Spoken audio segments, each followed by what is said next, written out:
Smoke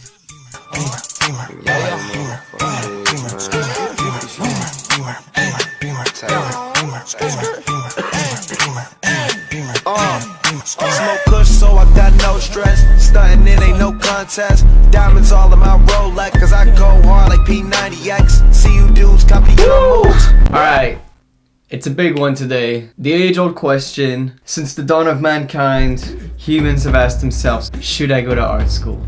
Today, I'm gonna attempt to answer this question for you. Now why should you listen to me? That's a valid question. I'll tell you. I've been working as a professional artist in the entertainment industry for the past 8 years. I've worked as an illustrator for companies like Blizzard and Magic the Gathering. I've worked as a concept artist for TV shows and major motion pictures. And I also shot and directed my own feature-length documentary last year. So I'm a big man, yeah? You can respect, yeah? You can respect it, yeah? Just so you know, I'm not talking out my ass, and the things I've got to say come from a place of experience and also a place of empathy for yourself and struggles you might be facing just now. So I'm gonna break this up into all the factors that I think are relevant, tell you a bit about my story, and try and help you come to your own conclusion about what is best for you. First consideration, what you want versus what the school does. Every art school is different, so it's important to actually research every individual art school that you're considering going to. Look at the courses they offer, look at the teachers, look at the teachers' work, and look at the student work. Does any of it feel like something you'd like to do for at least the next 4 years? For example, let's say you want to learn how to design ships and robots for film. That's what you're passionate about, that's what you're interested in.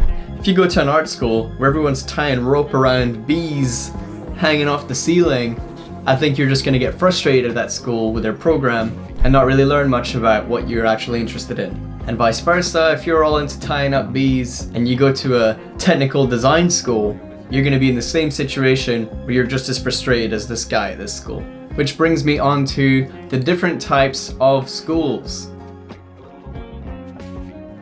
The first one I'm gonna call the big classic art school, where they have multiple departments. You can learn just about everything. They'll have a painting department, illustration, fashion design, sculpture, photography, massive campus, a lot of students, and usually these are 3-4 year degree courses. So these types of schools, you can go straight into a certain discipline, but quite often what they'll have is foundation years. For your first year, you kind of do a bit of everything. And the reason they do this is because a lot of young artists know they have an interest in art, but they're not sure where they want to take that yet. So they expose you to all these different worlds to help you figure out what you want to do. The good thing about this type of school, there's usually a lot of resources. They might have big etching or printmaking machines that you wouldn't have access to by yourself. There are a lot of departments, so there's a lot of things for you to explore. And from a social perspective, there are a lot of other young artists for you to connect with, learn from each other, and work together. The cons of this type of school is they're generally pretty expensive, and you're there to be part of a certain course where you're following their program, which might involve things that you aren't necessarily interested in learning about or doing. The second type of school is the atelier. These are much smaller schools, typically around 20, maybe 50 students, with the sole purpose being to learn to see very accurately and then draw and paint what you see in a very realistic fashion.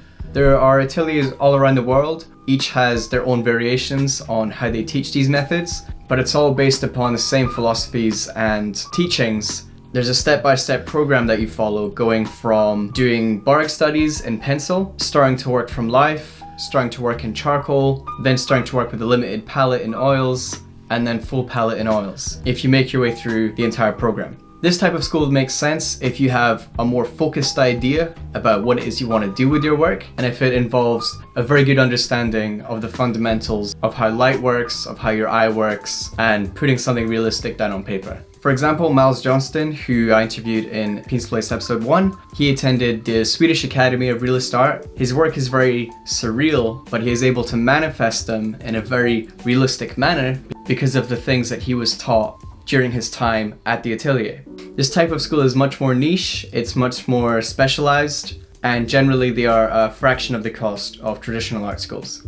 So if you know that you'd like to underpin your work with a lot of fundamentals and understanding how to represent things in a realist manner, then maybe consider ateliers. Now the third type of school is the new wave, new age e-school. It has become so easy to access information on painting and drawing. There are online schools where you can get tailored courses for exactly what your interests are from people leading that thing in the industry, where you can literally tailor your own program with the courses that interest you, and you can take as many courses and spend as much money as you want. Typically it's going to work out a lot cheaper than actually going to an art school, and you might get all of the information that you actually need.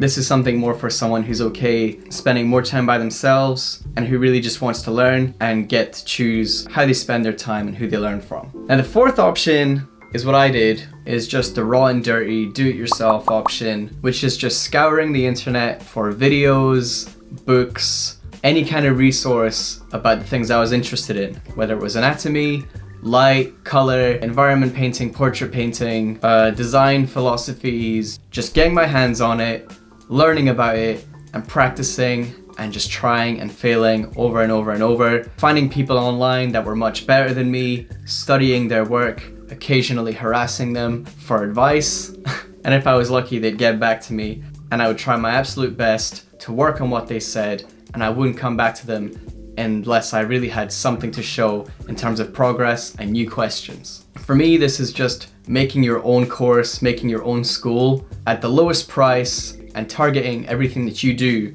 right to what you want to learn. This takes a lot of dedication, as there is no one telling you what to do or when to do it, but also I think this version has a lot of potential to get you where you want to be really fast if you have the drive and the dedication to do it. But out of all the options that there are for you to go to school at this place and learn from this and that, the most important thing that is going to make the biggest difference to your work, more than any school, more than any course, is your passion and your work ethic. School alone is not going to just magically make you good. You could go to the most perfect school for exactly everything you want to learn. You could go there for 4 years, everyone tells you exactly what you need to hear, but if you don't try at any point, you're gonna come out the other end exactly the same, not one step further than you were. You have to actively try. You have to care about what you're doing, because it's not gonna be easy and you're gonna have to try and fail a lot, like every day.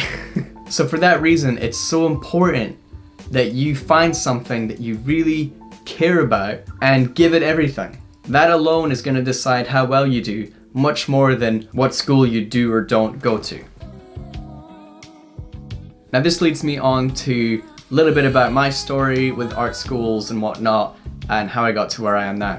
So as I was finishing high school, I was 17, and everyone was just told you should probably try and go to university, but I totally ruled out art as like something I would do in my future. I thought it's risky and blah blah blah. So I chose product design, and I thought that would be alright, and that was just the direction I was going to take my life in, some safe kind of thing I didn't really want to do.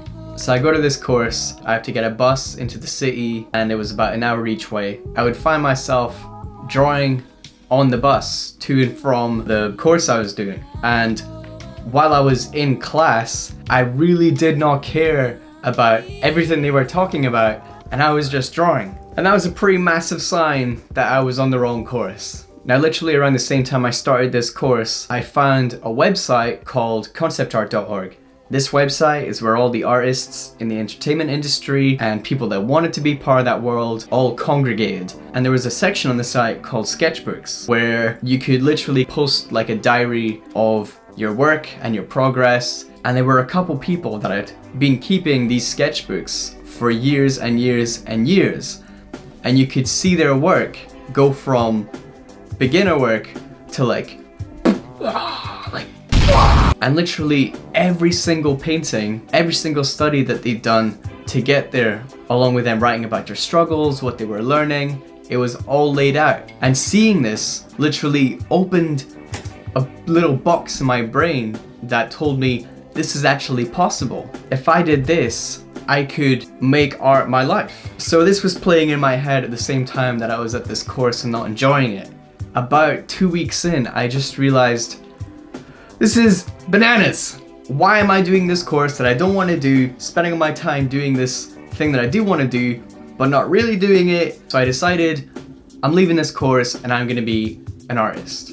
Now, to a lot of people this might seem a little bit brash and ridiculous, but I know myself and I knew that I was dead fucking serious about this and I was just gonna do what it took to get to where I wanted to be, and that I knew it would take years and a lot of hard work, and I was prepared for it. Mom, I'm quitting school to become an artist, and I think that's every parent's worst nightmare, but luckily I have such a supportive and loving and understanding mother. Love you, Mom. I really wanted to do art. She really wanted me to go to school and get a degree. So the compromise was that I would reapply to art school and do that. And the way that it worked out, it meant I would be going to art school a year from that point. Now, what I wanted to learn was how light works, how perspective works, how anatomy works, how color works, basically how to put images together. That was all I wanted to learn. I want full control, and I still do, over making images of any kind. At the time I was more focused on realism and really being able to create like nice environments and whatnot. So I spent a year locked up in my room every single day, morning till night, practicing, filling sketchbooks, doing hundreds of paintings, trying to get better at this stuff. And by the end of the year I'd made a lot of progress. And I was frustrated that I was gonna have to go to art school now, and it was gonna get in the way of what I was doing. I felt like this is working already. I don't need this school to help me get to where I want to be. So I applied to the Edinburgh School of Art, which happened to be in the nearest city, but I chose it because they had life drawing. Some art schools just don't even offer life drawing, and I really tried, but everything inside me just disagreed with it. It was like an hour and a half travel in and out each time, so that's like 3 hours each day. I could be doing a 3-hour study, and I'd have to go in for lectures on random stuff that was of no relevance to me. I was doing mixed media sculptures with people. You know, this is the foundation year I was speaking about at the big classic art schools. Now, maybe for someone that didn't have such a clear idea about what they wanted to do, this would be a really exciting time with a lot of artistic growth. But for me personally, this was just pissing me off. The life drawing, which is like the reason why I chose it, I wasn't allowed to just life draw. They were making us draw with our eyes closed and then with our other hand and then tear it up and then glue it back on, and all of that is valid stuff to explore, but for the point I was at and what was important for me to learn at that time, I was just like, I was just thinking about how it was taking time away from the practice I knew was working for me. And the thought of being there for 4 years, and essentially it felt like to me delaying my career 4 years, I just couldn't handle that. So I spoke to my mom, let me train myself. I'm dead serious about this. I know how to do it. It's already happening, and I do not need a degree for this career path. I have never once in my entire career been asked for my degree, to see it or have it be of any relevance. Nobody cares. People want your work because they like it. They see value in what you're doing. In the creative industry, I cannot think of why it would be more important to have a degree than to simply be good at what you do. Your work speaks for itself. So I had this conversation and I was like, let me do this. I have a plan, I am dedicated, and I will make this happen. So my mom gave me 2 years to make this DIY plan I had work. After 2 years, if it wasn't going anywhere, there were gonna have to be some changes made. Now I'm very lucky that I had a supportive parent that gave me the time and space to do that. So over the coming years, I barely saw anybody. I was super obsessive. I would sit in my room and I would practice and practice and practice. And at every stage I was asking myself, what's wrong with this? What do I need to learn next? I did more than I probably ever would at a school. The time it took me to get to my school was 1 second. It cost less than any art school. And then I got my first job, and then I got bigger and better jobs. And now 8 years later, I keep learning things every day. Every job that I do is another learning experience, and I'm so happy that I made a decision to switch from product design to teaching myself how to do something I really cared about, and that I did it in the way that best suited what I'm like and what I wanted to learn, which isn't necessarily what's gonna work best for you. So take a look at your situation, what you want to do with your work, and ask yourself what the next step might be for you. You gotta forge your own path, bro. It's up to you. There is no rule book. If someone tells you there is, they're lying to you. Remember, passion and work ethic are much more significant in how well you do than which school you do or don't go to. I wish you well on your journey. You will forever be a student, so don't worry about not knowing everything. I hope this video helps give you some clarity on maybe what to do next. And that's it for this episode of PEAN'S Place. Hope you learned something, hope you had a good time, hope you'll come round again, and I'll see you in the next one.